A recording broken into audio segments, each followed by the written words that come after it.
The overall assessment of these projects, how far are they going? The last time we did progress was not necessarily very, but right now we're seeing progress.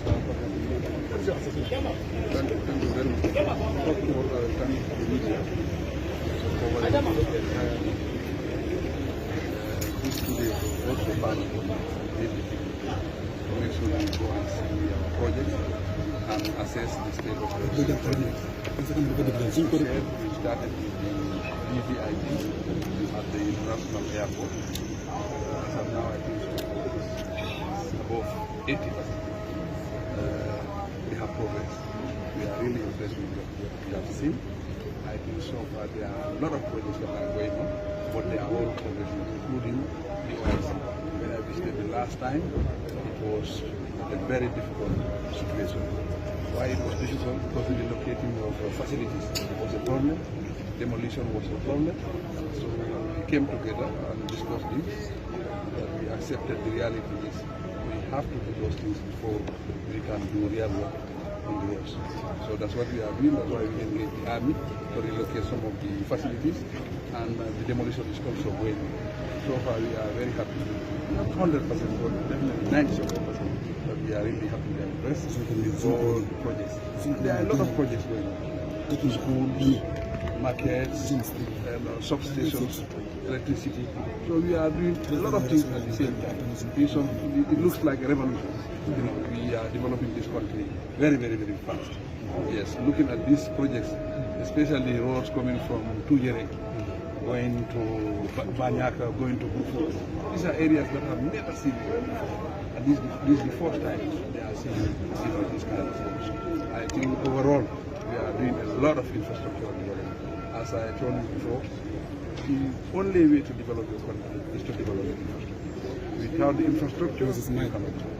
And we believe in that, and that is part of our national development plan, and that is our direction, and it's our commitment. And there are also new projects that are coming, especially in the Ministry of Works. We are doing other roads again. Our target is to do 1,200 kilometers of road. That's what we are trying to do. It is difficult, especially after COVID.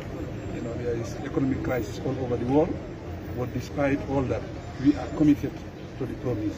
We promised the people, and we are doing everything possible, you know, to make sure that we fulfill that promise. And we thank our partners also. Because our partners are really supporting, especially Holland Foundation, the Creative Fund, you know, the World Bank, the Saudi Fund, the IMF. These are all partners that are really helping us. You know, U.S. government, you know, these are all partners that are helping us. Bilateral, multilateral, they are all supporting. Definitely. Looking at the main highway, you know, when I asked the contractor about the pillars, how strong is this pillars?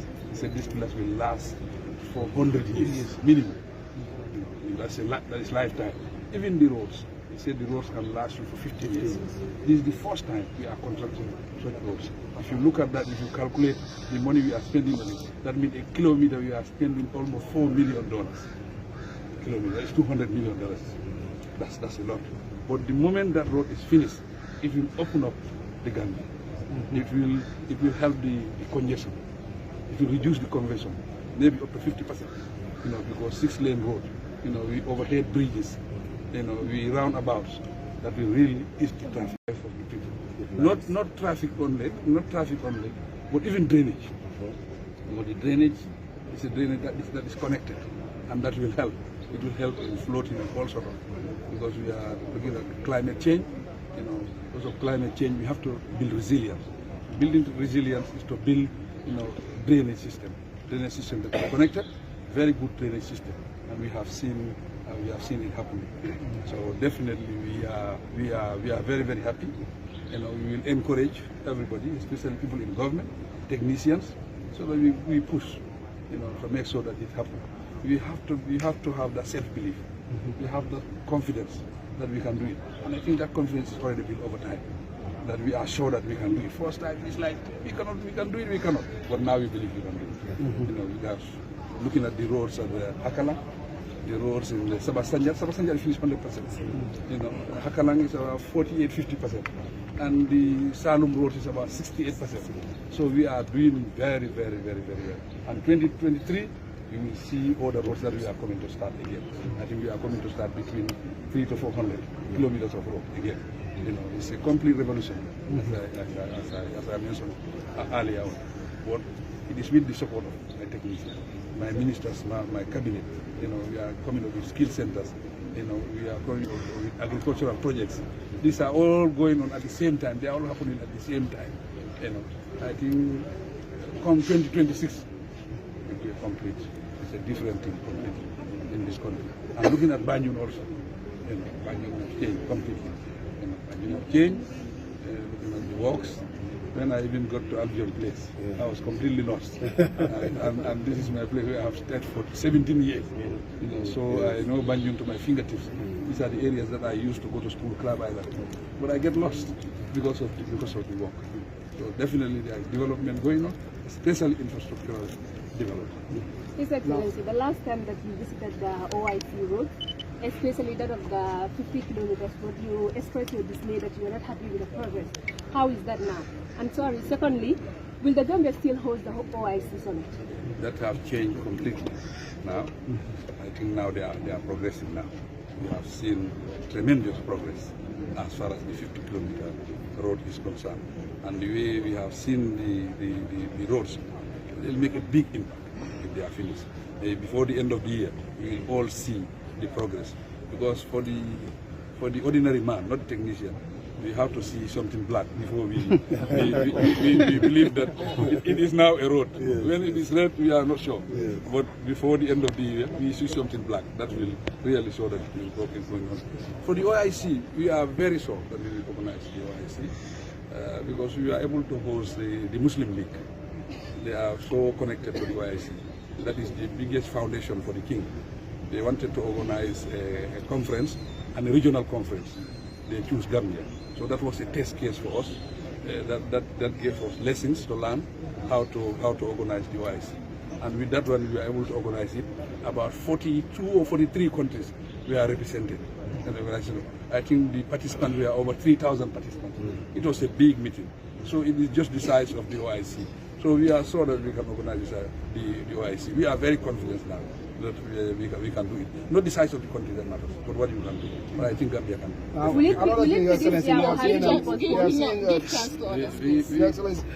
There is no date scheduled yet, but our intention is to organize it in 2020.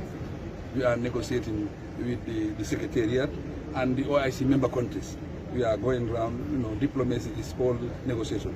We are negotiating, to make sure that we have a date that we think we will be prepared enough to organize the OIC. But we are sure of organizing the OIC because the members are also supporting us. So how do you assess the Meet the People tour in terms of people's aspiration for this country? Yes. Meet the People tour was a success. Because listening to them, listening to their message, you will know that definitely there is something that is wrong from 2017 to now. The way they were talking and now is different. Now they appreciate what we have been doing. That means our project have impacted on their life. That's why they appreciated the project and they praise us for those projects. But they demand for more. Why they are demanding? But they have seen something. So now everybody is seeing, yes, definitely it is possible. So they want us to do more. That is what they are asking for. That is the demand. That's why they voted for us massively, because they want more projects. So, and we are committed to that. We are not relenting. If you look at electricity, we are going to electrify over 700 communities that we are coming to electrify. So that is very, very big. We will do double what we have done in the past 5 years. So this is a big ambition for us. We have a big heart to develop this country. But we need everybody. We need the media. We want you to sell our projects. Going around with me, you have seen the project. Sell the project. The university, see the infrastructure that is there. It's first-class infrastructure. Permanent home for the university. For the first time in the history of our country. Building such a road that will last for 50 years. It's first time in our history. Building overhead bridges. This is first time. We are seeing story buildings, in schools. I think this is the first time Gambia is enjoying this. So we all should admit this because we have seen it. So sell it so that the Gambian people will see it. I was listening to Econ just today. Somebody sent me a message that say Gambian, say Africa, our journalists, they don't sell our country. You understand? We sell negative things only, not positive. Because telling us you're comparing America, things that they put in the media, positive and negative. So I think that should be our direction. We should be positive. Let us be positive. If you are positive, we move our country forward. Because if you are negative, outside, that's what they listen to. They look at those things. They plan something for this country. This big country, there is problem in this country. You know, things are negative there. So they don't come. We need the investors. Sell your country. You know, and there is news. Positive news. Sometimes you say positive news is no news, or it is news. Because you are selling your country, you are advertising your country. You know, you are contributing to national development. National development is everybody's responsibility. And this is our country. We have no other country than Gambia. So on that note, we thank the media.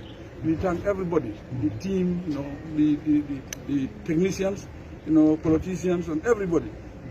You know, putting our hands together, we can definitely develop this country. It seems like Gambia is rebuilding, checking on all the projects. Yes, checking on. It's a revolution. Yeah, of course, yes. Yes, farming. We want people to come back to the land. Agriculture, definitely, because the whole world is having challenges, especially food insecurity.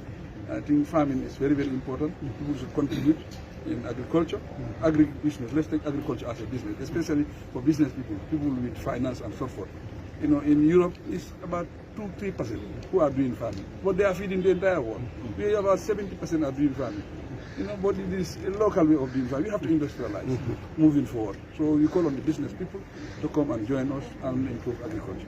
Mr. President, the farmers have been yearning for you to increase the price of groundnut to 42,000. What's your take on that? The highest price in the sub-region is Gambia's price. So I think we are doing enough. You know, but still, what the farmers want, we will look at it. But despite with this price, we are subsidized, you know, for the farmers. Okay, one more. Yesterday, the Minister of Tourism announced the lifting of travel restriction for inbound travel. And how it is impacting the life of the people. When we visited Tanje yesterday, they were very happy because they were all going to Brufo. You know the distance between Tanje and Brufo is very, very far. So it impacted on their life. We visited Tujerek School. That is a project that is under the Kuwaiti Fund, and this is about 250 classes. It's a big project. That's why we visited the project, and the project is going all over the Gambia. They are all doing it at the same time, and this is 12 months project. So that's why we visited the schools and visited Yusra also. They needed infrastructure. They needed to expand because the school is big. They don't have enough classrooms. Government intervention. We intervene to build more classrooms for them. So, because we intervene, we say we want to go and see and know what is happening there. How is the intervention impacting on them? And they are still demanding for more classrooms. And we all know Muslim Yusra is a very good school. It's a school that I say well. It's a school that produces quality for less money. You pay less and you get quality. So they need support. So this will be the last question from the point, and then we close it there, and we will appeal after that question. You answer it. We have a. Obviously, they look at what we have in our country before they can travel to Gambia. So Gambia cannot be an exception. If others who are doing the same business are lifted, you have to do the same thing. That's why we are doing it, and the sector employing directly or indirectly over 200,000 people are connected to the sector. So it's important that we run the same, we support the sector, you know, to make sure that we come back to where we were. You know, and I think it's very, very important because arrivals, tourist arrivals in this country help in the how to call it, foreign currency issue, because we have problems in foreign currency. But as far as tourism is on, foreign currency will be history to us because it has never been on my table. But because of the impact of the tourism sector, it affected Gambia. It has hit Gambia until they have to be on my table. These are new things on my table. To address them, we have to make sure that we improve on the tourism sector. Since yesterday you have been visiting schools, both the basic and the secondary. Can you tell us the reason why you visited this school? Yeah, because we are doing a lot in the schools. We are building infrastructure. And imams and alkalis are different. Alkalis are directly working on the government. They are representing government at their community, at the community level. You know, so they are doing service, you know, to the communities and directly on the government. But we will look at it because we want to support, especially our community leaders. And the imams are doing a very good job. And it's a voluntary job for that matter. But we will look at it. Government is all about policies. We will sit down and see and assess but I know the number of imams we have in this country. It surpassed the number of alkali 100 times. So we look at that. We look at that. Thank you.